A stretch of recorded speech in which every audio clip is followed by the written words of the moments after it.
fast, sitting here praying that this night's gonna last. You got it all on tap, I'm loving your vibe, always have your back. We like all the same tracks, listen all night in the sheets all black. Halo semua, salam sejahtera Malaysia. Selamat datang ke channel Fels Lifestyle.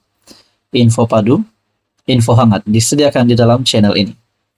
Saudara-saudara, baru-baru ini saya mendapat maklumat ataupun saya melihat dalam artikel gelaran seseorang pemimpin itu telah ditarik, sah ditarik.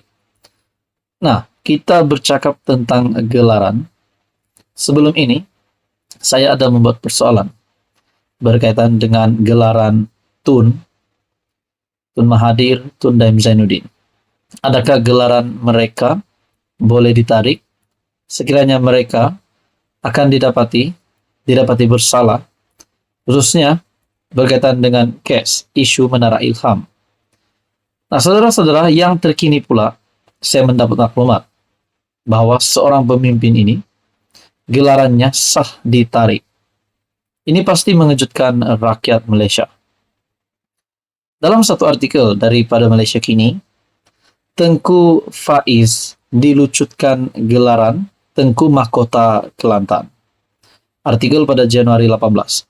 Oke, sebelum saya meneruskan, adakah Anda mempunyai komen berkaitan dengan sebab yang boleh menyebabkan seseorang itu gelarannya ditarik? Tidak kira Tan Sri, Datuk Seri, ataupun apa sajalah, Tun, apakah yang boleh menyebabkan gelaran mereka ditarik?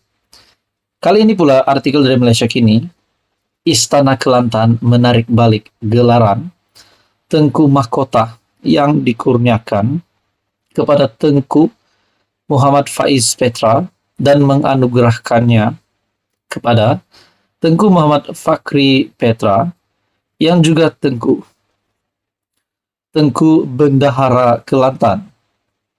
Perkara itu dinyatakan dalam dua warta kerajaan Kelantan secara berasingan bertarikh 11 Januari 2024 yang disahkan oleh Setiausaha Kerajaan Negeri Nazran Muhammad kepada NST. Menurut warta yang turut beredar di media sosial, keputusan itu dibuat hasil mesyuarat Majlis Kerajaan Kelantan pada 4 Januari lalu di Pejabat Setiausaha Kerajaan Negeri di Kota Bahru. Keputusan itu dibuat berdasarkan Kuasa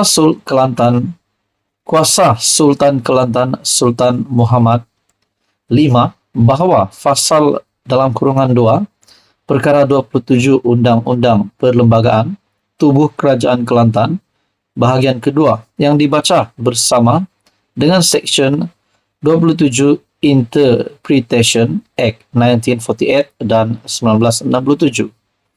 Tiada alasan dinyatakan susulan pertukaran pemegang gelaran itu. Malaysia Kini cuba mendapatkan penjelasan istana dan kerajaan negeri tetapi tidak berjaya. Majlis Kerajaan Kelantan ialah badan untuk mengesahkan kenaikan takhta dan kerajaan Kelantan. Ia dianggotai oleh 20 anggota termasuk Setiausaha Kerajaan Negeri, Mufti, 4 orang ahli kerabat diraja, dan 6 hingga 12 orang anggota berbangsa Melayu dan rakyat negeri itu.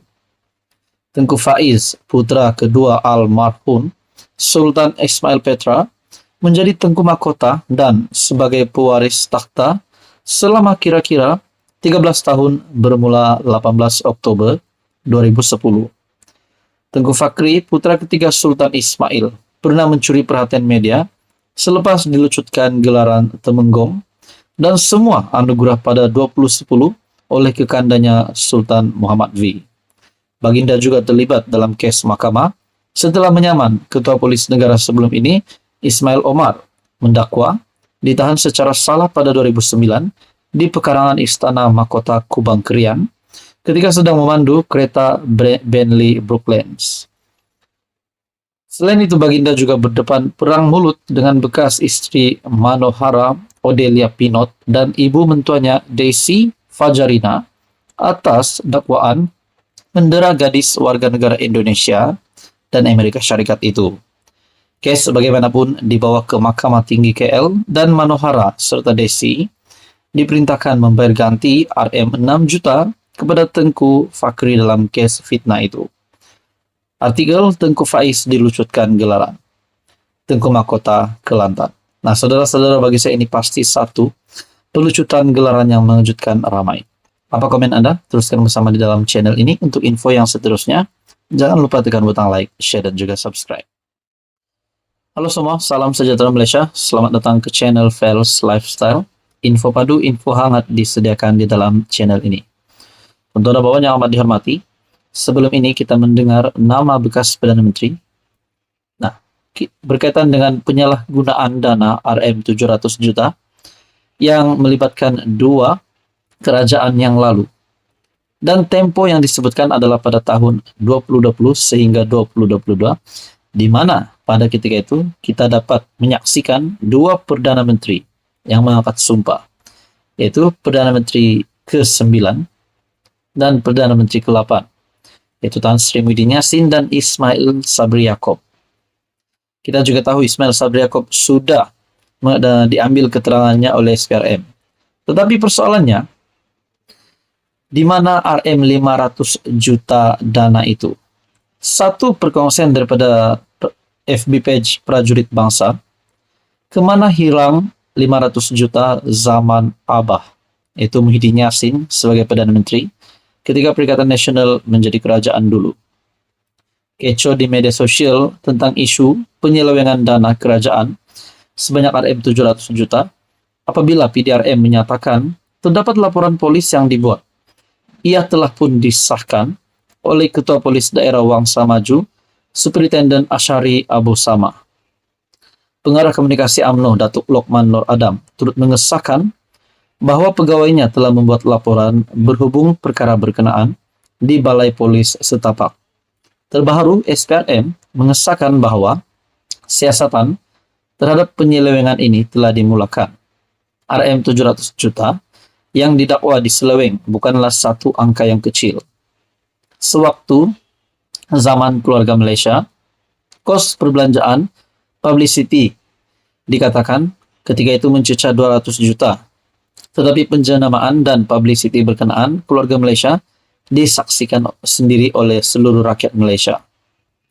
Jelajah keluarga Malaysia, billboard, drama, iklan di TV komersial, media massa, media cetak, media elektronik, dan media sosial. Naratif keluarga Malaysia yang menelan belanja publicity Rm 200 juta masih lagi dikira masuk akal. Melalui perbelanjaan sebesar itu, diikuti dengan pelaksanaan program-program berkenaan, Rm 200 juta yang dikatakan dibelanjakan zaman keluarga Malaysia masih lagi logik untuk dipertimbangkan, yaitu pada semasa pemerintahan Ismail Sabri Yaakob sebagai Perdana Menteri. Berbeza sewaktu zaman publicity Malaysia Prihatin ataupun sewaktu zaman Abah memerintah. Dikatakan anggaran mencecah Rm 500 juta. Dana Rm 500 juta ini sangat banyak. Rm 500 juta kemana dibelanjakan? Soal FB page Prajurit Bangsa. Sewaktu zaman Malaysia Prihatin, ia adalah tempo pentadbiran berkuat kuasanya PKP di seluruh dunia. Program publicity Malaysia Prihatin tak banyak pun yang dianjurkan seperti zaman keluarga Malaysia. Bermaksud, sebetulnya kos perbelanjaan yang digunakan adalah lebih kecil daripada kos perbelanjaan publicity zaman keluarga Malaysia. Tak logik Rm 500 juta dibelanjakan. Tetapi penganjuran dan impak kepada rakyat tidak ada. Perbelanjaan Rm 500 juta telah direkodkan dan dikongsikan oleh PMX, yaitu Datuk Seri Anwar Ibrahim, sewaktu persidangan Dewan Rakyat. Dikatakan juga perbelanjaan publicity yang mencecah Rm 500 juta adalah keterlaluan. Persoalannya, kemana pergi Rm 500 juta berkenaan dibelanjakan dalam tempo pentadbiran yang singkat. Di dalam perkongsian dalam page yang sama, kemana perginya Rm 500 juta, tak masuk akal perbelanjaan sebanyak itu dalam tempo yang singkat. Ditambah pula dengan tidak ada program berimpak yang dianjurkan. Nah, saudara-saudara, di dalam perkongsian FB page Prajurit Bangsa, perbandingan perbelanjaan penjenamaan 3 kerajaan, Malaysia prihatin RM 500 juta, PKP dinyatakan di sini, keluarga Malaysia RM 200 juta, tidak habis dan baki dibawa untuk tahun 2023, jelajah keluarga Malaysia, billboard, iklan TV komersial, dan lain-lain. Manakala Malaysia Madani, pimpinan Datuk Seri Anwar Ibrahim hari ini, tidak melebihi RM 100 juta, peruntukan buat Malaysia Madani 2024. Temu Anwar, sambutan setahun bersama kerajaan, Madani, billboard, iklan TV, komersial, dan lain-lain.